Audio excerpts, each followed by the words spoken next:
2 weeks ago, I got the sweetest text message with a gift article attached. I'm always so touched to hear from this dear friend, but I especially love when he sends me brain candy.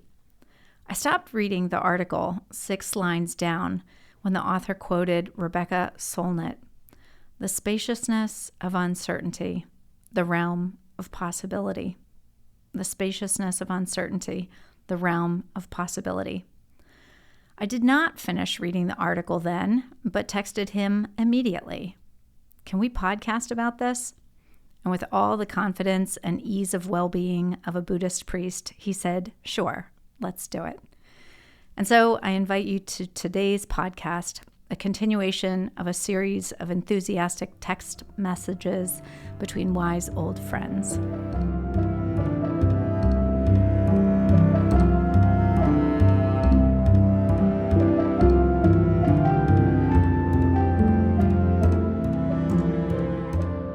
Welcome to The Behaviorist with Work Wisdom, where we help you adopt high-performance mindsets, behaviors, communication, and culture. I'm your host, Kedron Crosby. Our intention for the Behaviorist podcast is to share accessible, concrete practices that you can weave into your whole life to begin a shift toward joy and meaningful achievement. Today, we're learning to love uncertainty. We're grateful to be talking with my generous friend, Dr. Christopher Peterson. Chris is the chairman of the Department of Anesthesiology at Lancaster General Health, Penn Medicine. He's also a Buddhist priest. Chris was a member of the Work Wisdom team for 5 years, and he's a wonderful cultivator of awareness, hope, and healing. And I hope he'll rejoin Work Wisdom soon. Thanks for connecting with me today, Chris. I can't believe this, but we are in season 7.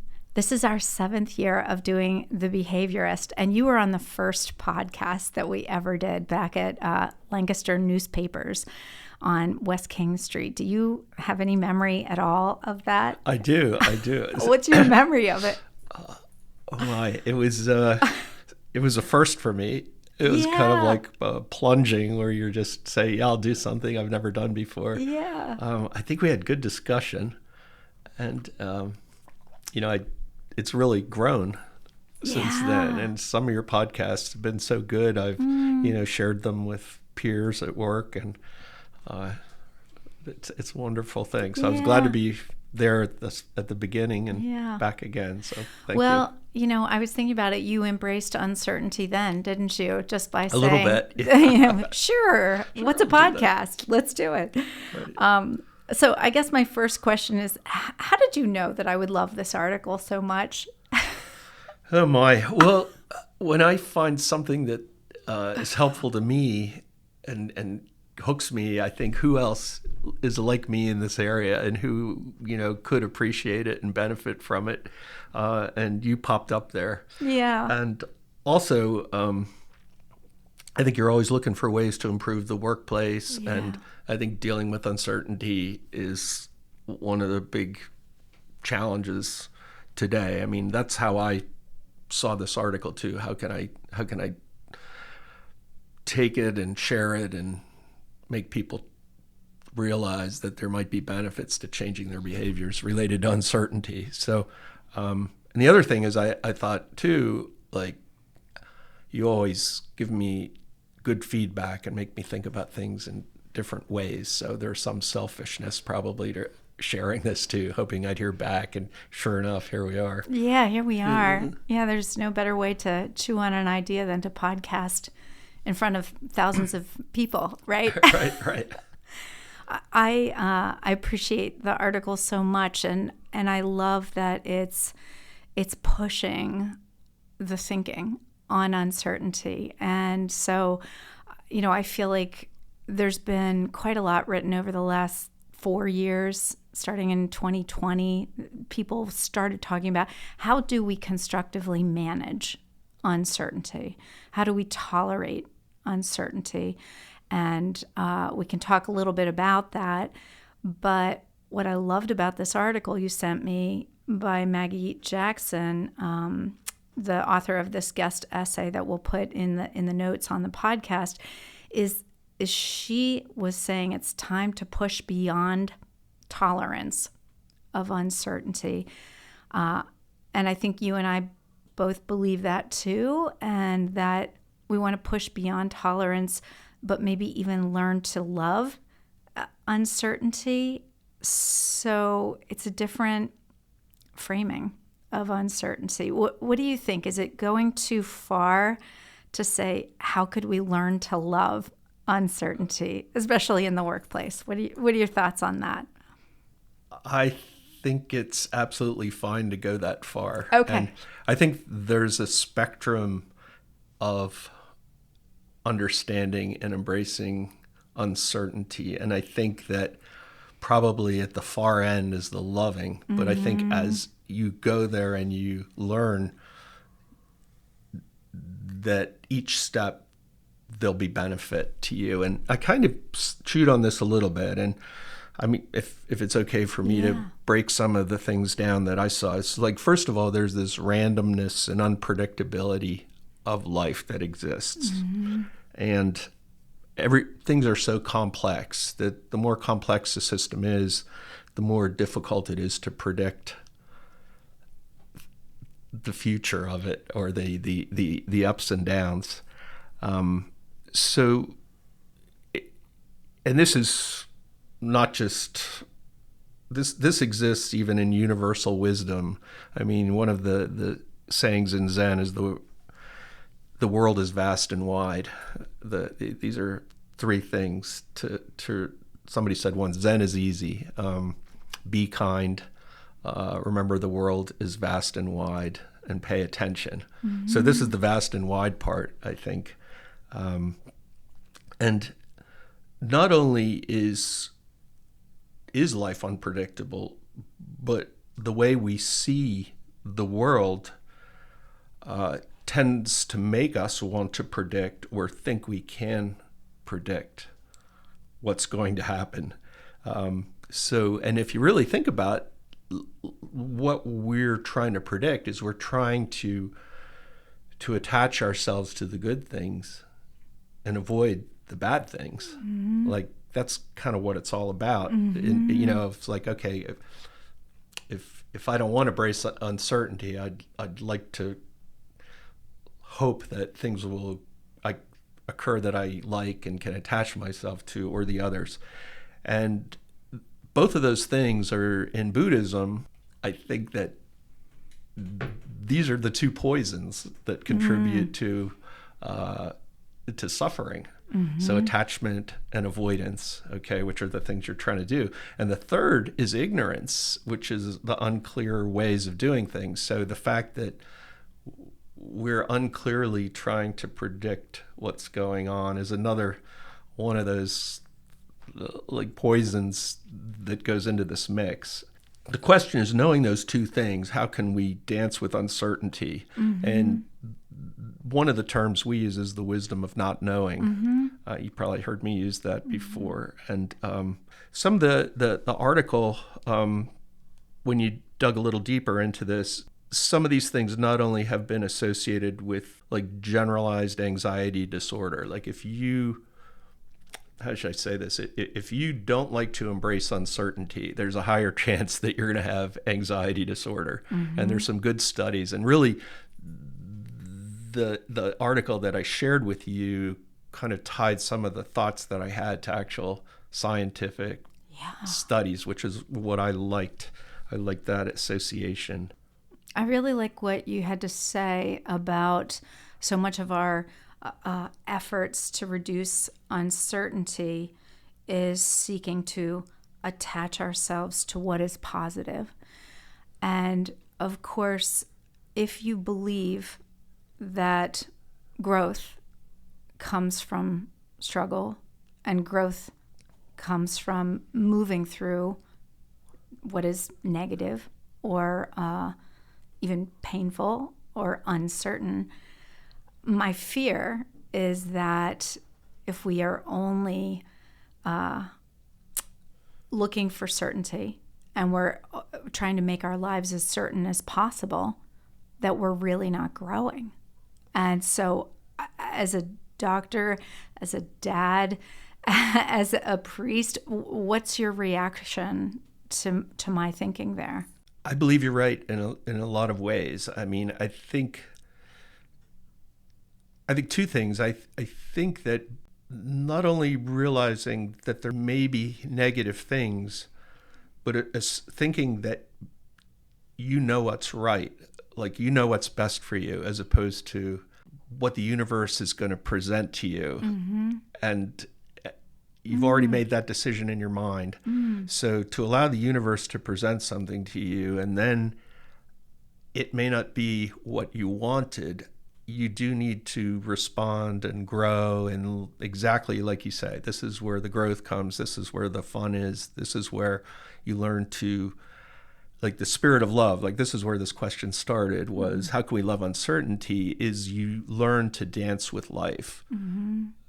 You're not just learning to avoid the negatives and grasp to the positives. You're learning to have the fullness of what the universe is showing you, and allowing it to unfold and embracing what unfolds in a responsive way is the creativity of life. And so I think that's at the far end. Like, along the way, it might be to notice that there are some benefits to uncertainty, and then how do I cultivate myself to learn to embrace these things? And then once I do this and see it, you begin to trust it. And I mean, at some point I was going to go in the direction of is the embracement and love of uncertainty really trusting the universe? Like, is there? I think it might be. Yeah. So when you can trust the universe, then you can relax. Yeah. You know what I mean? Like, yeah. You're like, I mean, every thing we fear is ultimately going to happen to us, probably. We're all going to get old. We're all going to die. And these are the big questions in life. And yet everybody goes through those things, and everybody comes out the other end somewhere. And to hide from those things and to think you can control and manage them, you know, be it your business, be it your relationships, be it anything, your own longevity and demise, you start to relax and let go and cling less and just trust that this is going to happen. I think that's a big shift. And like, I think it takes some work to get to that place where you make that shift. But I think that's where the fruits of this ultimately would come to be. I love that the psychologists are starting to name it, and they're calling it uncertainty tolerance or intolerance, and measuring our tolerance for uncertainty or our intolerance for uncertainty.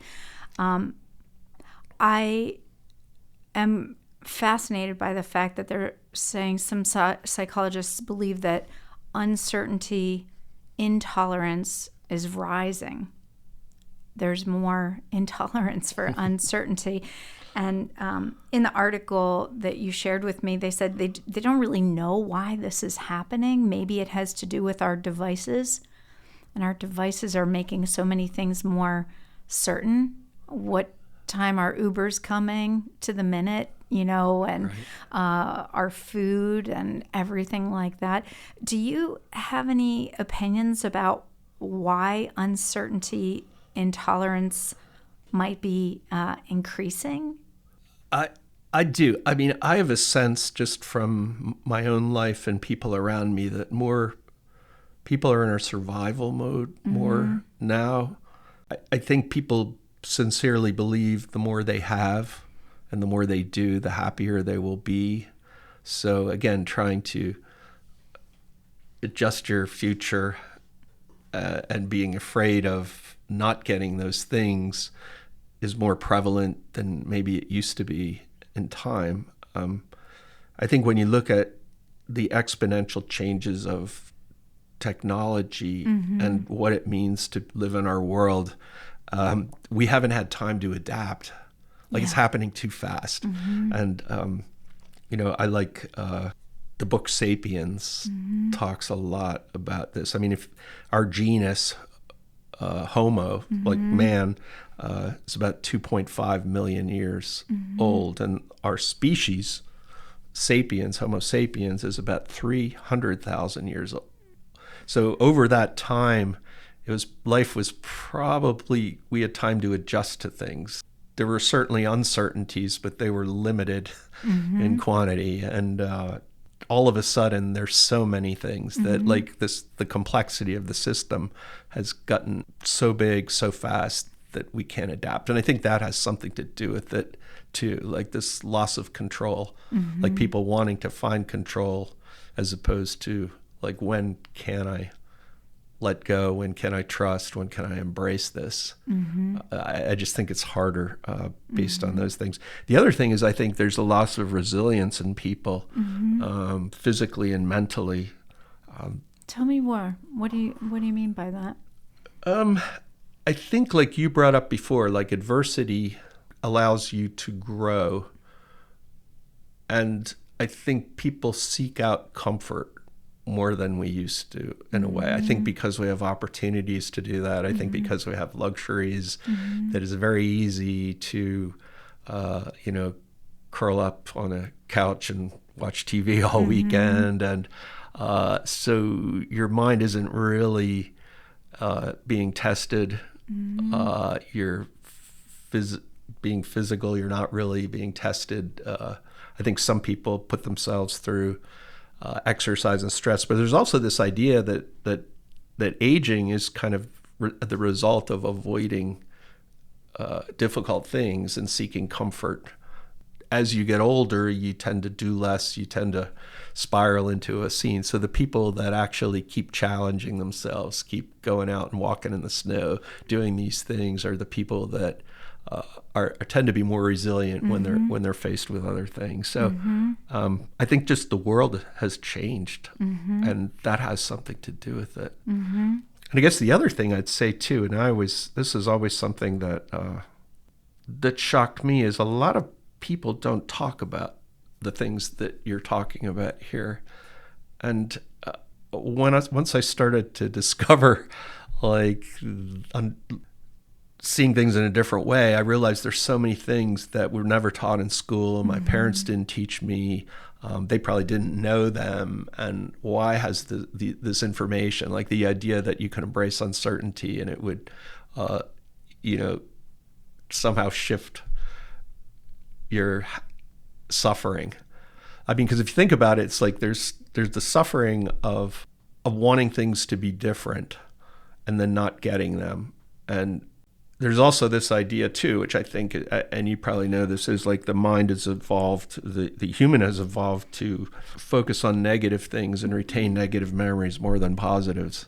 So when we look at the future, we're more worried about the negatives and think it's going to be a negative place than we don't look at the future and think, oh, all these good things are going to happen, just because we wouldn't have survived if we were always chasing after the good things and neglected the saber-toothed tigers or the things like that. So, I mean, I think we have a predisposition to do that. And then when you project this into the future, that it's going to be negative, and you worry and you go through the machinations, I think that's some of what creates the anxiety part of it. Yeah. What I found interesting about this is that one of the studies, I think it was done at Ohio State, there was a stimulus that would come up that would be uncertain, but if it was predicted to happen, that stimulus caused different areas of the brain to fire and different things to happen. If it was like uncertain, a different response happened. And the study showed that people that had an unusual response in that part of the brain to the stimulus of uncertain stimulus, those were people that were more likely to have post-traumatic stress disorder, general anxiety, also neuroticism, things like that. So it suggests that there's like a neurochemical, neurobiological component to this. Now that part of the brain, and I kind of looked at this morning, is the anterior insular cortex, which is just a name, but the anterior insular cortex connects to a part of the brain that is very important in meditation, the anterior prefrontal cortex. And it's very close, and it sends signals to that. And this is one area that meditation science is focused on, because people that meditate a lot, that part of the brain becomes active, bigger, and allows you to process things differently as opposed to just react to them. So it makes me think that through meditation, you can modulate this abnormal signaling. Yeah, I agree 100%.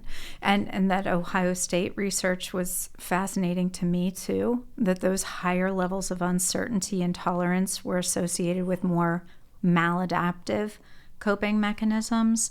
But in contrast, those who struggle less with uncertainty were more likely to accept the realities of the situation. And, you know, as an executive coach, one of the first things I encourage my clients to do is to adopt some sort of meditation or mindfulness practice to create those new neural pathways so that they can, what I teach is hold the tension, so that while they're moving through periods of uncertainty, they can hold that for their organizations without overreacting, with non-attachment, and wait to see what unfolds. There might be magic on the other side of that. But if we react with negativity or maladaptive coping mechanisms, we won't get to the magic. So I think, Chris, it's wonderful that you're bringing that up, because it's exactly what I've seen in the real world too. Yeah. I love the idea of microdosing uncertainty, and I encourage my clients and my family to microdose uncertainty as much as possible, because it builds our tolerance for big uncertainty in our life. If we know that we're capable of dealing with little uncertainties. Our daughter Therese has this great habit. She goes to the movie theater in Philly every Sunday afternoon and just shows up, and she watches whatever they happen to be playing. And I love it as an example. I think when I lived in Baltimore, I didn't have a car, and I would take the bus to and from work every day. That was microdosing uncertainty all the time with public transportation. Now I don't do that. But do you have any habits for microdosing uncertainty for yourself that you can think of off the top of your head? Oh, man. I don't mean to put you on the spot. No. Well, I do try to practice the wisdom of not knowing. So when I go to a situation that I'm, even here today, like I approached it with the wisdom of not knowing. Like, I don't know what to expect, but it's going to unfold, and we'll see what it's all about. So I try to consciously do that. I think that sometimes with my job, we see a lot of patients, and some people can be difficult. Some people are a joy.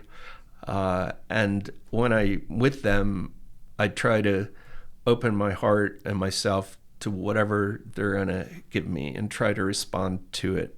And I try to make that conscious effort when I walk in the room.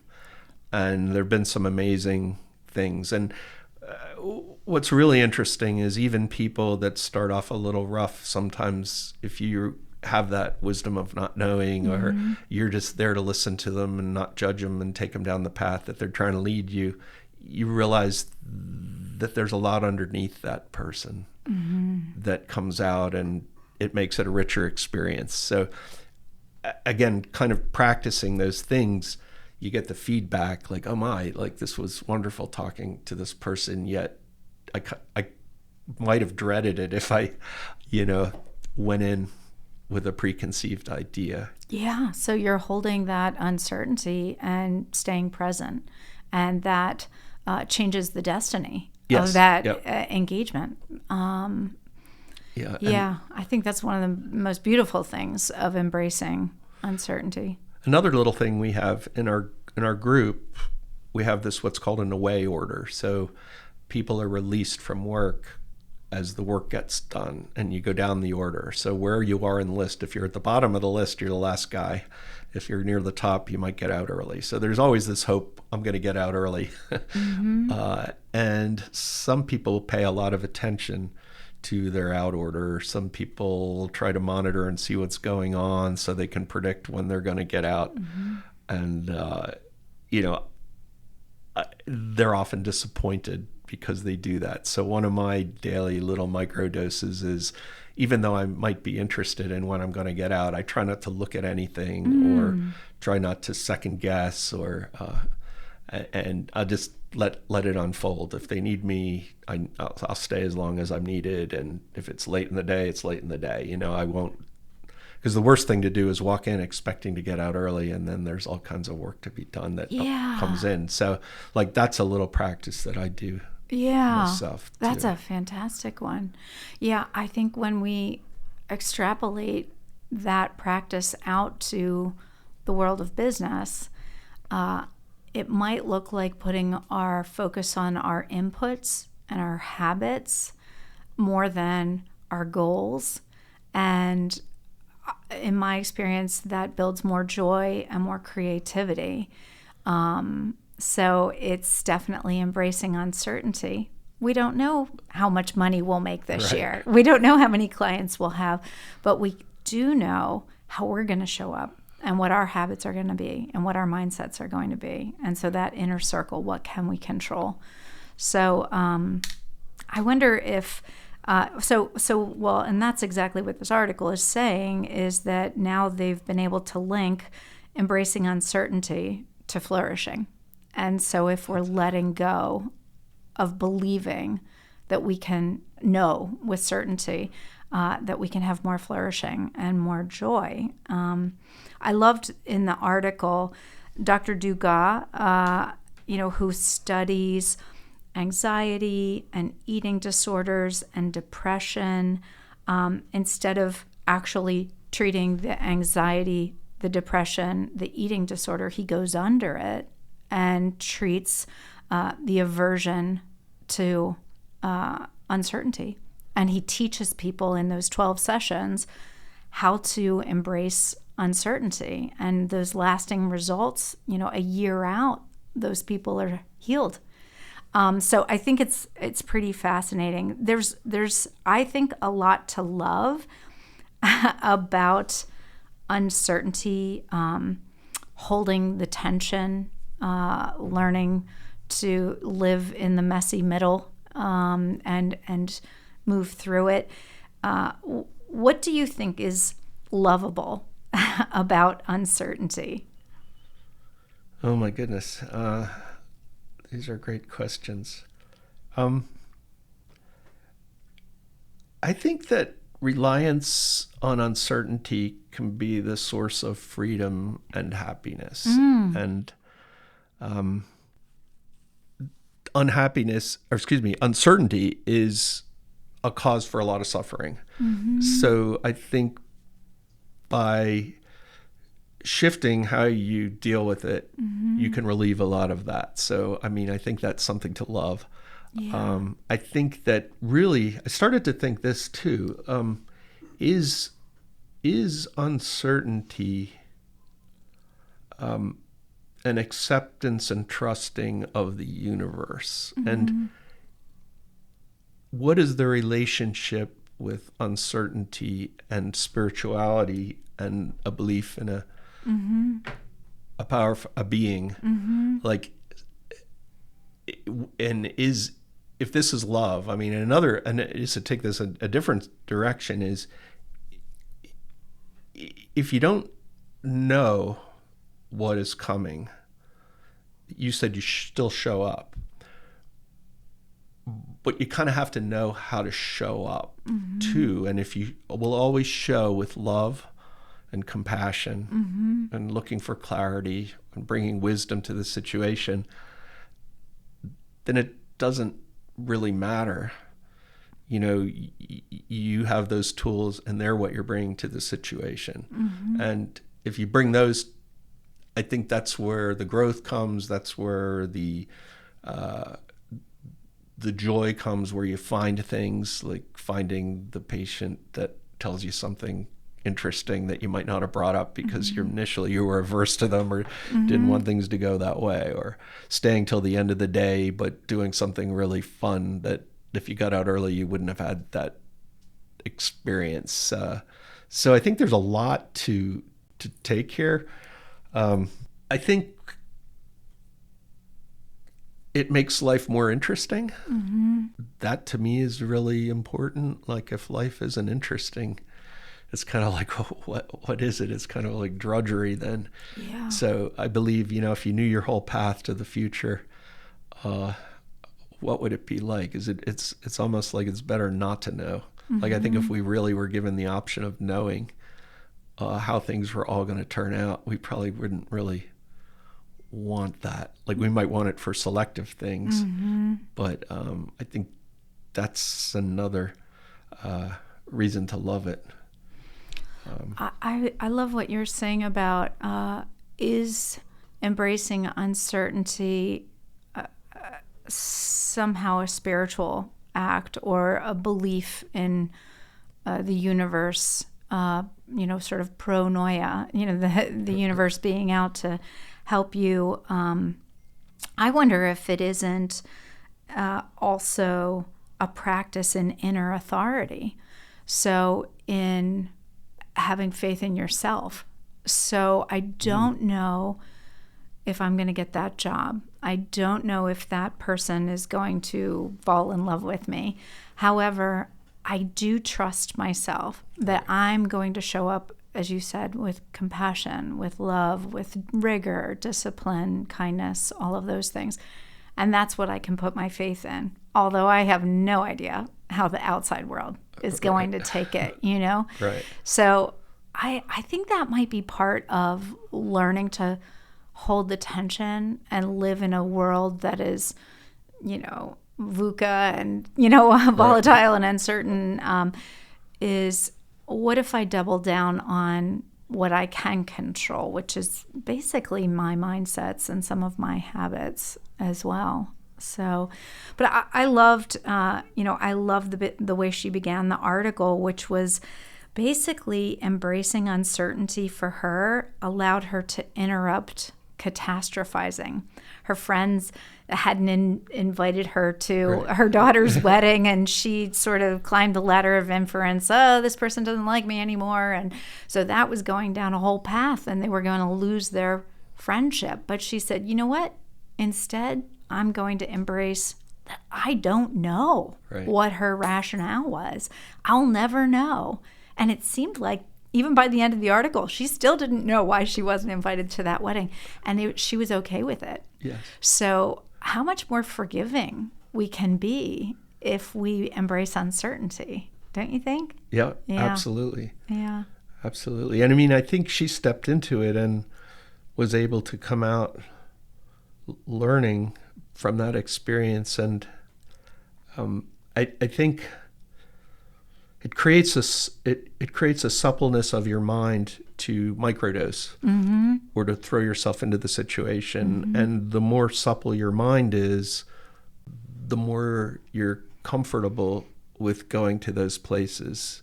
So I think there's value in practicing being okay with uncertainty. Like I think that it makes you more supple.